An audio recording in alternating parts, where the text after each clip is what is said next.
record to the cloud, and you'll probably get a little notification saying it's now being recorded, which I think you have to click on. So yeah, I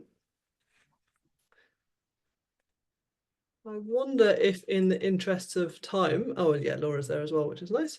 Whether are you sort of happy to get started? Absolutely, whatever works for you, timing wise, so I can go for it if that's yeah, all right. and I think as we sort of discussed beforehand, I think sort of 35 whatever sort of minutes, and then if there's some time for Q&A and discussion afterwards, that would be great. Sure. Okay, so yeah, well, welcome to Leigh and to everyone else to our new term, I suppose, 1st of 2025 in our Activism in Progress series.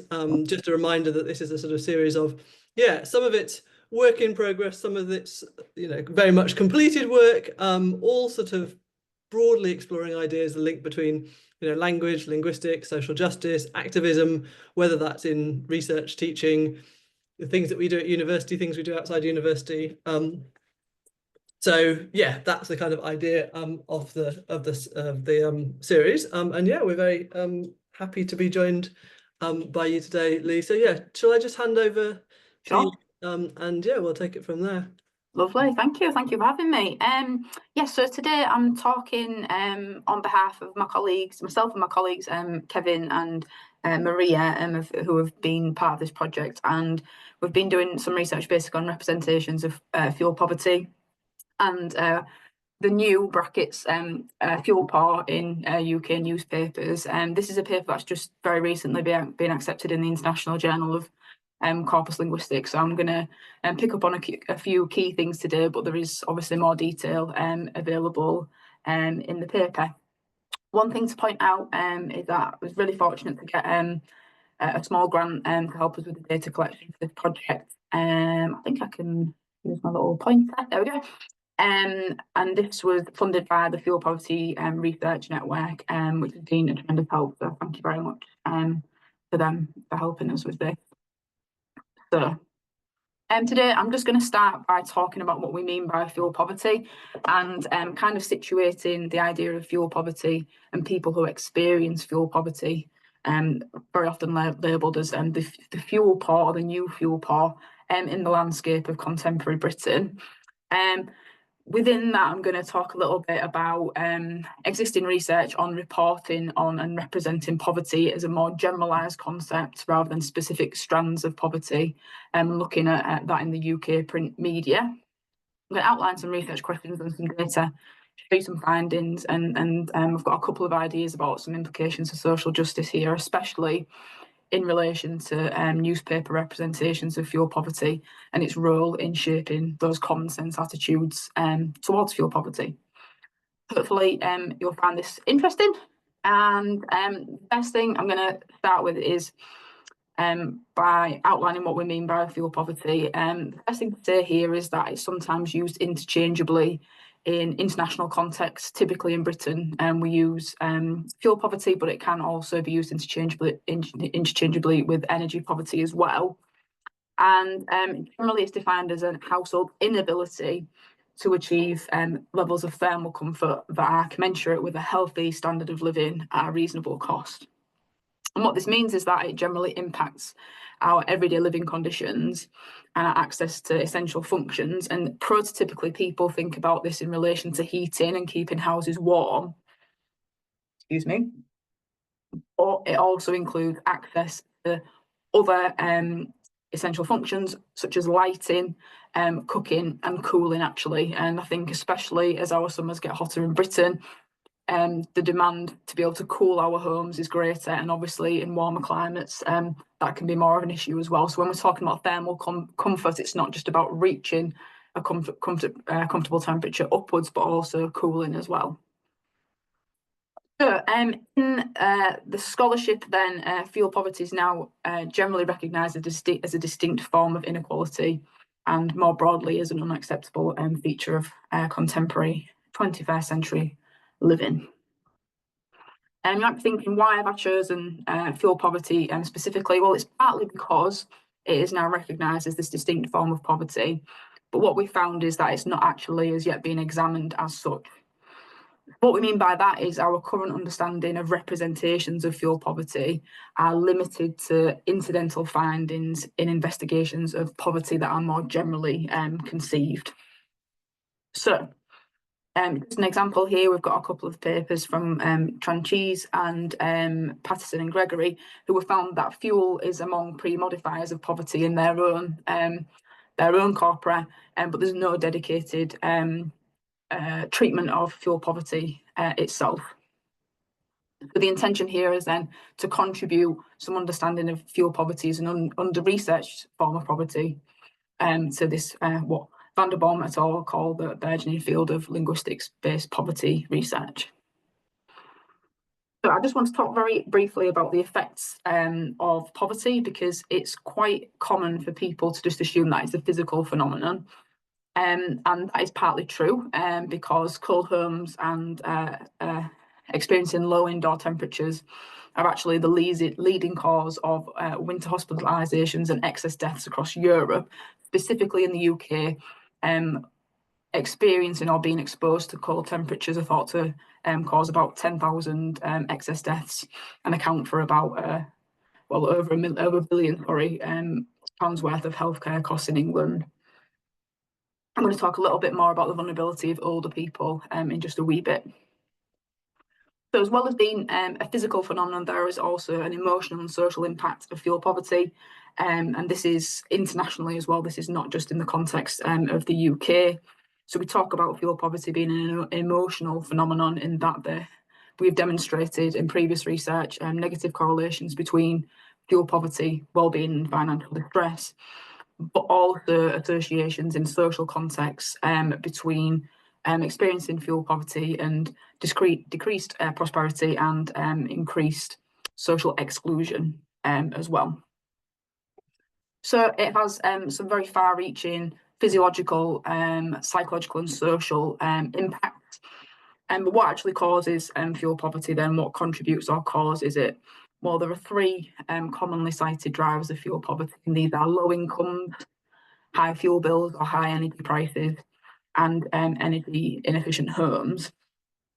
And though the first two are central drivers of fuel poverty, academics, policymakers and campaigners tend to highlight the energy inefficiency of homes as the most fundamental driver of fuel poverty. And this is the driver that actually means that fuel poverty sits quite uniquely at the intersection of distributional justice, the environment and our own health as well. So during COVID, each of these three drivers, or the effects of each of these three drivers, are actually exacerbated, especially during lockdowns and when the general hardships of COVID were most acutely felt. I'm just going to talk very briefly about fuel poverty and during COVID. This is obviously a phenomenon that existed, pre-existed the onset of COVID in the UK. You might have found that it became, it was more well talked about in public spheres during COVID, especially during the winter lockdowns in the UK at the end of 2020 and the beginning of 2021. And that's because we were spending more time at home, which resulted in generally increased energy use. And that's set against this backdrop of people having generally lower incomes, but for example, if they're on furlough. So just to exemplify that then, in February 2020, Citizens Advice reported that 1.5 million consumers were behind on their energy bills, and then within only 7 months, that rose by over 600,000 people, meaning that an average household had arrears of over £700 for electricity and £600 for gas. So, socio-economic hardship brought about by COVID then not only exacerbated existing conditions for the existing fuel poor, but it also tipped many families and households that were quite precariously positioned into fuel poverty. So I'm going to talk a little bit more about that in a second. So let's think about fuel poor. So if we're categorising people who are experiencing fuel poverty as a fuel poor, what does this mean for them? Well, traditionally, people experiencing fuel poverty are disproportionately represented by social groups with certain characteristics or in certain circumstances, and those tend to be people on low incomes, single parents, people living in private rented accommodation, and older people. And older people tend to be more vulnerable to fuel poverty because we are more physiologically vulnerable to cold temperatures as we get older, and generally, maybe quite not so much since COVID, now more people work from home, but older people are more likely to spend more time in the home. So I think it's really interesting that what existing research we have on general poverty and linguistics, and that does touch on fuel poverty, highlights this quite a well-established link between older people and fuel poverty by saying that, for instance, fuel poverty is a unique problem faced by this social group, or that these two categories, older people and fuel poverty, are two categories that are intrinsically linked. So this is what we generally conceive of the fuel pot to look like, traditionally speaking, but it changed a little bit since COVID. So if you think about the general hardship brought about during that period, what this meant is that from our existing traditional ideas of the fuel pot, it actually expanded and diversified quite considerably into a much bigger and more heterogeneous group. And I think Ambrose summarised this really nicely by saying that we then experienced the emergence of the new fuel poor. So those are people who have previously never been exposed to fuel poverty before. So that makes up the first research question of the project was, given the actual expansion and diversification of the fuel poor during COVID, who or what social groups does the UK print media position as being affected by fuel poverty? I'll speak a little bit more about the time periods in a sec, but we've specifically looked at the winters before COVID, so the very end of 2019 into the beginning of 2020, and we've compared that to the during COVID winter, which we are classing as the end of 2020 into the beginning of 2021. So that was our first research question.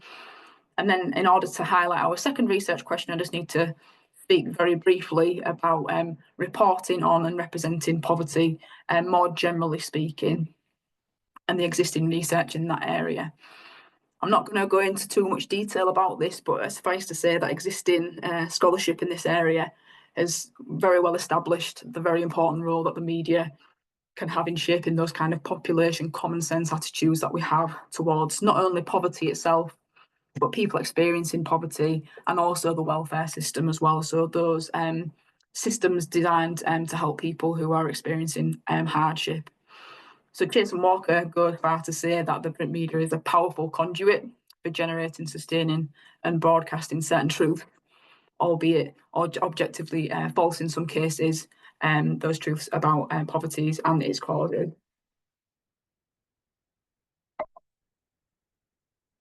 So it's very clear then that these representations can have very important ideological and material effects and consequences, including at the level of policy.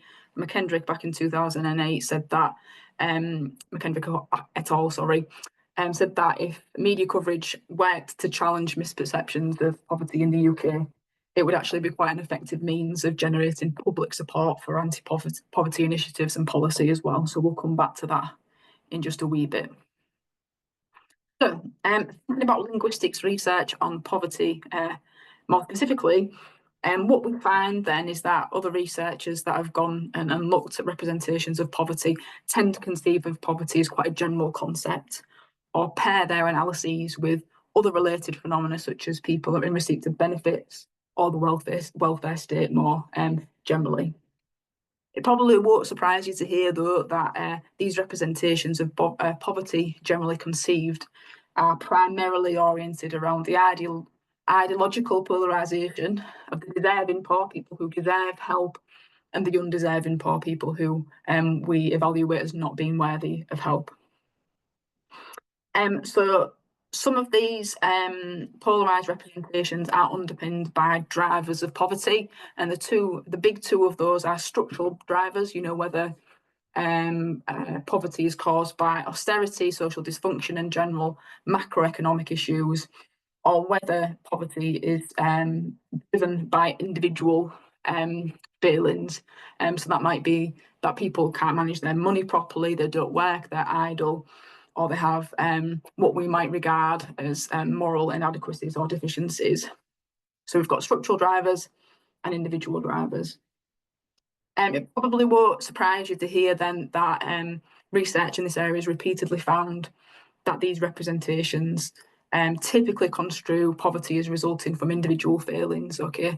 So it tends to be individuals' fault that they're experiencing poverty and doing so eclipses structural deficiencies and inequalities that might bring about poverty. And again, hopefully this is not unfamiliar, but generally speaking, the poor are demonised, othered, and generally negatively represented as being undeserving of support. So given that we've got this existing polarisation around the deserving and the undeserving poor and structural and individual drivers, we were interested in understanding how the agency of the fuel poor specifically is construed.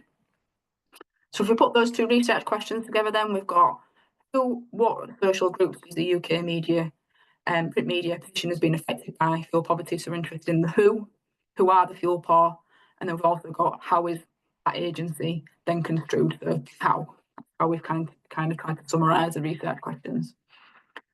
In order to actually do this, we've built a specialised corpus, and we've called this FuelPovertyPressUK, which covers UK newspaper coverage between the end of 2019 and to the beginning of 2021.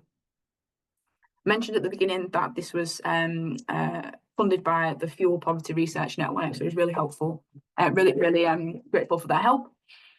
And in order to build Fuel Poverty Press UK, we basically carried out a power search on Nexus UK. The articles contain at least 2 mentions of fuel poverty, fuel poor, energy poverty, energy poor, utility bill, gas bill, and electricity bill. These search terms were actually quite key to refine because we found that lots of the terminology we wanted to relate to fuel poverty, like heat and cold and temperature and gas, so on and so forth, we found that actually they're very common everyday nouns and adjectives, which brought up a lot of irrelevant articles.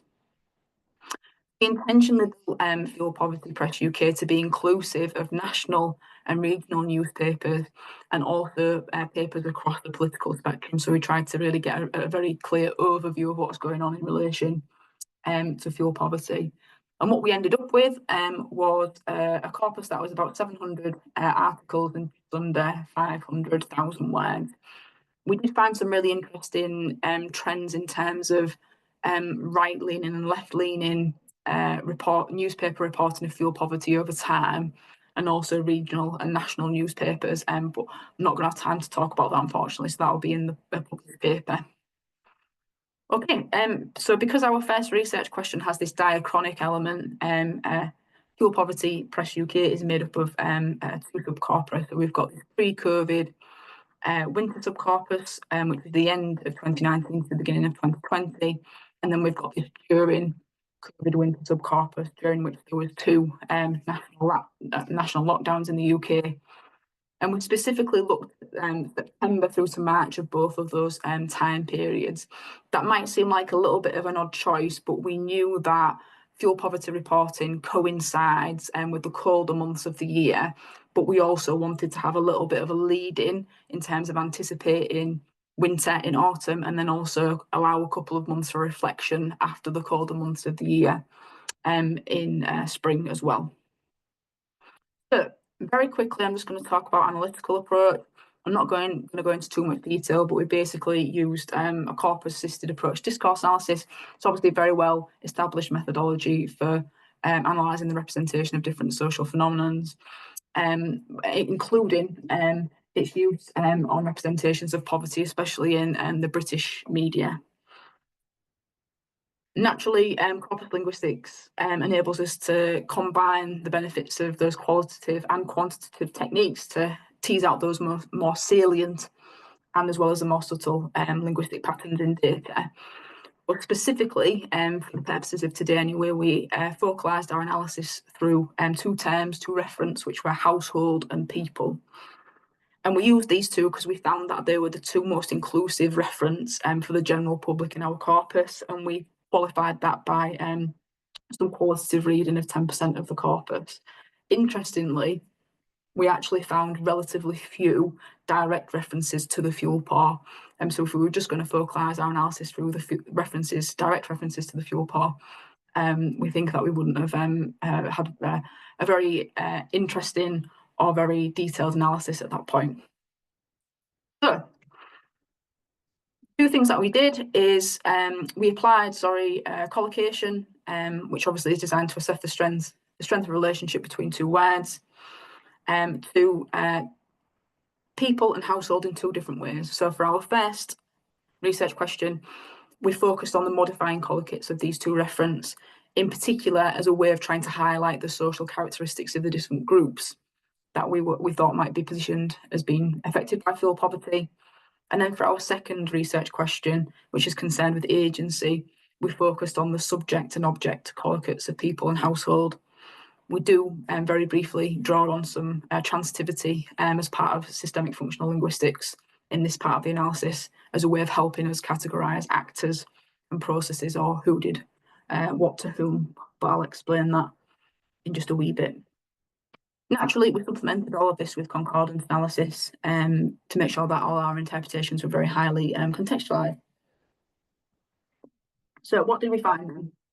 Let's think about who the FuelPover are first, and we're just going to start with the pre-COVID data. So what we have here is a modifying collocates of people that occur at least 5 times, and the same for household that occur at least 5 times as well. We did this as a way of trying to highlight those characteristics of the different social groups that are being positioned as being affected by fuel poverty.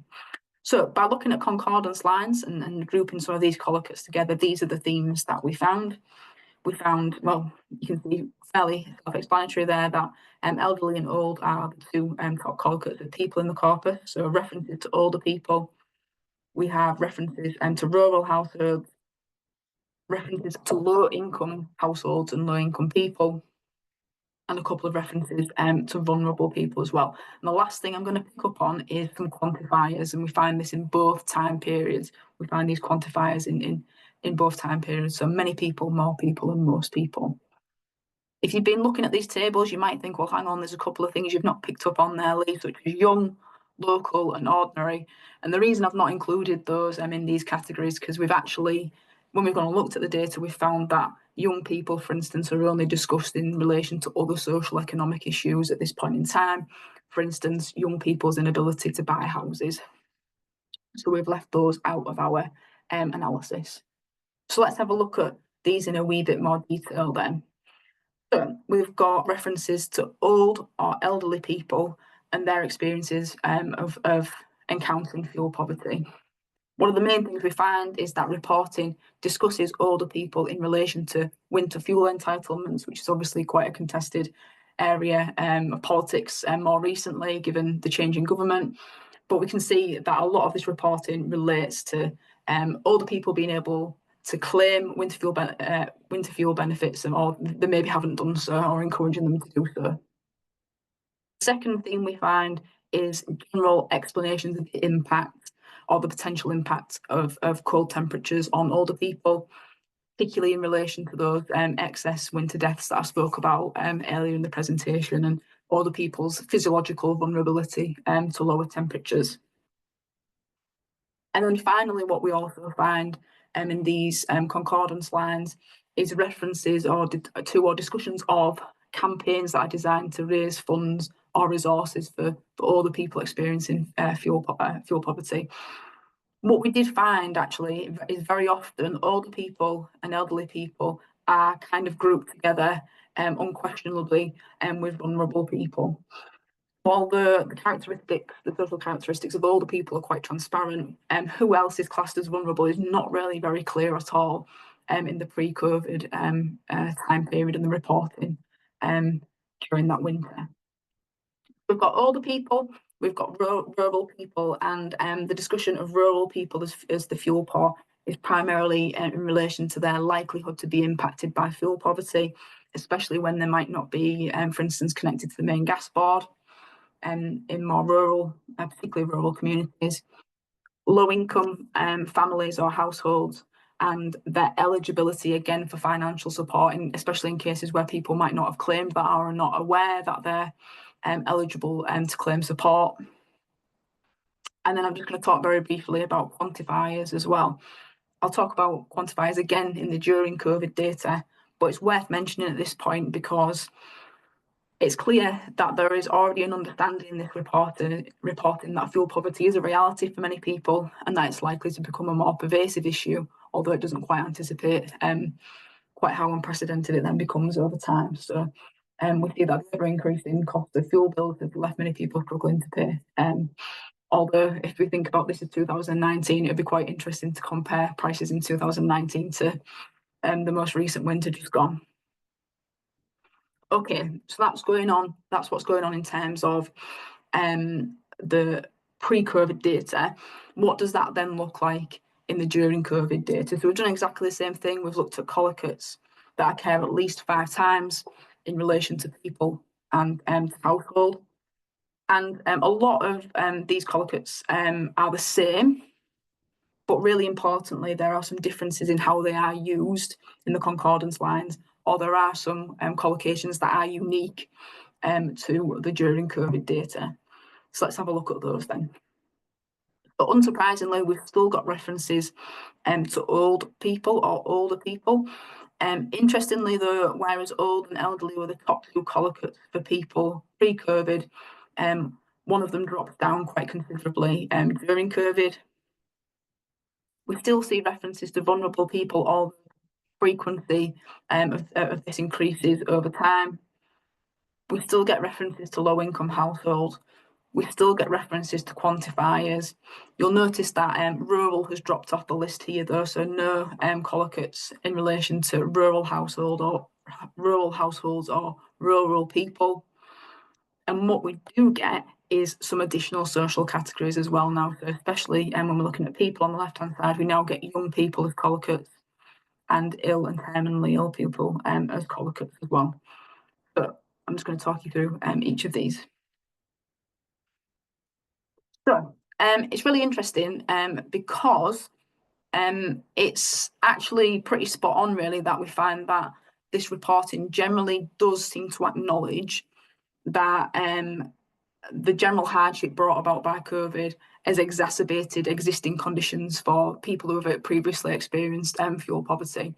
So I really like this example. It says that many low-income households are facing even bleaker challenges as we head into winter. So there's an acknowledgement there that this has previously been the case for people who have already experienced fuel poverty, but that these conditions are being exacerbated. Let's just go back to those quantifiers, because I talked about those in the pre-COVID period. And it won't be surprising to see that these are often used to relay the increasing and obviously unprecedented levels of fuel poverty.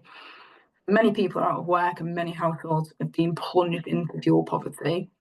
But what we find, which is really interesting in the concordance lines of the quantifiers for fuel poverty, as an extension of this and as an extension of the increased pervasiveness, is actually denotes the emergence of the new fuel poor. There are also some instances where we see an acknowledgement that many people have been experiencing fuel poverty, but more specifically, we find references to people experiencing fuel poverty for the first time perfectly reflect Ambrose et al.'s reference to the emergence of the new fuel poor. Okay, so in addition to those established social categories that we've seen, we also get these new and slightly more diverse social groups than we saw pre-COVID. Specifically, these are young people. So whereas there's a greater focus on older people being the most susceptible to fuel poverty pre-COVID, during COVID, what we find is that young people, or an acknowledgement that younger people, and especially families with children, might suffer from fuel poverty or might benefit from financial support, whereas the previous focus has just been on winter fuel entitlements for people who have retired. And we also get a second new category as well, which is the acknowledgement that the ill or the terminally ill are particularly vulnerable to fuel poverty during COVID periods. So, for instance, we have the national shame of terminally ill people being able to afford their heating bills, and there's a quote here from Matthew Reid that I like, because although it specifies that terminally ill people will be particularly susceptible to fuel poverty, we get the acknowledgement that anyone can experience it as well. So the direct reflection there, but this is becoming an increasingly prevalent and indiscriminate social issue as well. Okay. Hopefully what I've been able to illustrate there is a general broadening of the impact of fuel poverty from specific social groups with specific characteristics initially, and to a more pervasive social issue over time. And I think a really nice way of illustrating this is through this bar chart here, where we have frequency per million words up the y-axis and then references to different social groups along the bottom. What we find is that references to those more specific social groups, such as pensioners, elderly, or renters, those social groups are more traditionally connected to fuel poverty, decrease over time, or at least certainly within our corpus. And that coincides with the opposite, which is an increase of those reference to social groups that are a little bit more broader or inclusive over time. So households, families, and children increase over time. Okay, so that's who is affected by fuel poverty. I'm just going to talk briefly about what we found in relation to the Fuel Pause agency as well then. To be clear here, we're taking Fuel Poverty Press as one corpus for this purpose, just to give us an overall characterisation of the fuel port and their agency. And we've looked at those objects and subjects collocates. So when we looked at people and household as a subject, we found they're being positioned as sensors in negative mental processes. People worry, people have concerns about their affordability and the temperatures in their house, for instance. We were really interested in this dual characterisation of processes whereby people and households are being positioned as sensors or actors of material, but also mental processes as well. So, for instance, struggle and suffer can be both a physical experience, but a psychological experience as well. We get many examples where people and households are being positioned as struggling, for instance, with high energy bills, or as suffering from unheated homes as well. Now, we liked this and we thought this was interesting because it actually, through those verbs, through those combination of material and mental processes, reflects the very harsh physical and psychological reality of fuel poverty, which I spoke about at the beginning. What you might have noticed there is that these processes are involuntary as well. And we found more of these verbs where through which people and household are being positioned as experiencing these processes involuntarily. So people face, people experience, households fall, find themselves experiencing fuel poverty and slip into fuel poverty. And essentially here, they're being positioned as encountering these unavoidable socio-economic challenges. It's beyond their volition, beyond their control. So here are some example concordance lines where we've broken the process down, and hopefully what you can see here is that households face soaring energy use, households are experiencing, thousands of people fall, thousands of households, for instance, slip into fuel poverty. And then pick up there on the conceptual metaphor that bad is down, obviously. To experience falling or slipping, plunging and dropping, which I'm going to talk about in a sec, is generally a negative process. So just a couple of words then about people and household as objects. Again, we find evidence of these involuntary material mental processes where people and households are objects being acted on, or the recipients or the goals of negative material processes, such as being forced, pushed, plunged into fuel poverty and affected by it. Just a couple of examples here. We've got removal of the £20 universal credit uplift, and so forth, push more households into fuel poverty. And another example where we find that Citizens Advice estimate that 600,000 people have been plunged into fuel poverty during COVID. What we thought was interesting here is that in some instances an actor is provided for who's bringing about those processes, but they're very, very vague. In this case, it's the government, because they've removed the universal credit uplift, but they're not explicitly stated as such. And then in the second example, there's no actor provided at all. So there's potential for further analysis there in terms of who are the other actors and protagonists in fuel poverty. Very finally then, we've got evidence of other processes, other collocates with people and household, which position them as experiencing, being positioned as beneficiaries of processes which are designed to help them. So households, we need to implement help households insulate their homes, their energy debt, support vulnerable people, protect these households as well. I'll talk a little bit more about that in just a second. Just want to pull those bits together then. If we go back to research question 1, who are the fuel poor? Well, if you remember pre-COVID, we found really that this newspaper reporting reflected the idea that generally fuel poverty is more restricted to specific social groups, especially the elderly or older people. In the more recent time period, so the during COVID coverage, we find that newspapers actually do report that the onset of COVID exacerbated existing conditions for people experiencing fuel poverty, but also actually mirror the fuel poverty statistics as well. So it does adequately reflect the expansion, the diversification of the fuel poor, and in particular the emergence of the people experiencing fuel poverty for the first time.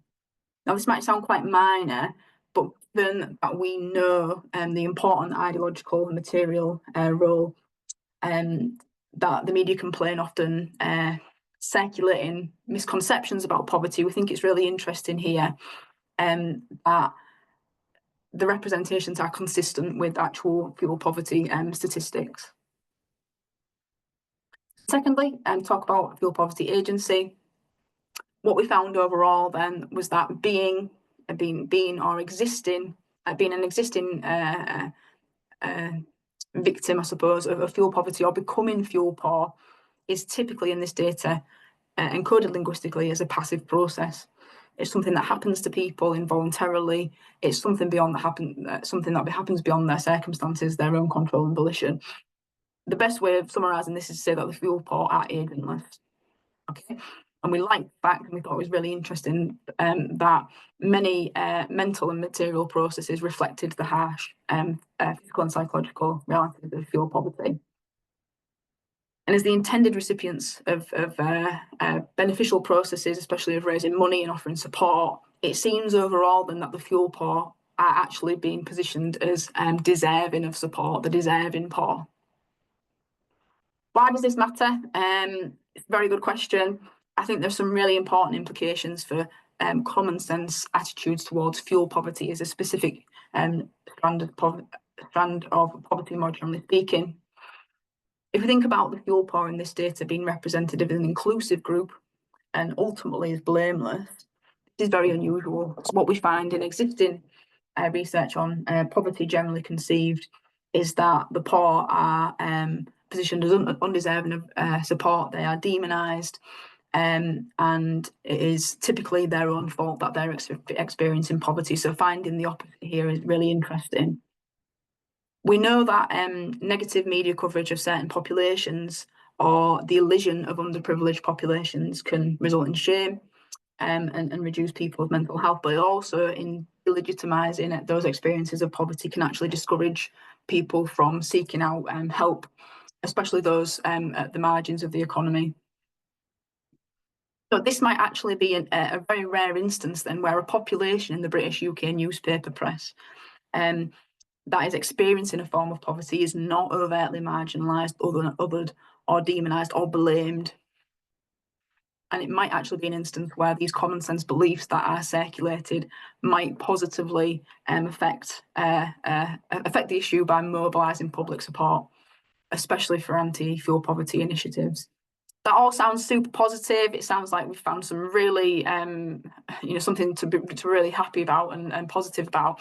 But I do have very quick caveats and cautions.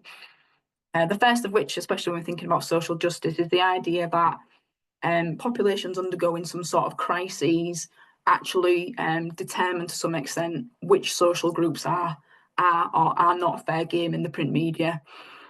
But attempts to legitimately demonise or marginalise certain groups is very much dependent on those populations staying at the margins of society and not becoming the masses, because it becomes very hard to stigmatise 80% of the population, for instance. And secondly, I'm very conscious that this corpus represents a very specific snapshot in time. The world has changed quite considerably since then. So I think we have a bit of a responsibility to continue to monitor how representations of specific strands of poverty are represented, particularly whether fuel poverty continues to be positioned as unacceptable and a sympathetic part of everyday life, or whether it then becomes so pervasive that these circulated conceptions and common sense beliefs actually position it as normalised and a very accepted part of everyday life. That's it. I think I've talked for a few minutes, a bit longer than I planned to there. Thanks for listening. If you have any questions, I'd be happy to respond to you. I tried to include the references, but they're so long. So you're very welcome to email me if you want to have any of those. Okay. Wonderful. Thank you very much, Leigh. That's fantastic. I'm going to stop recording now as well. I certainly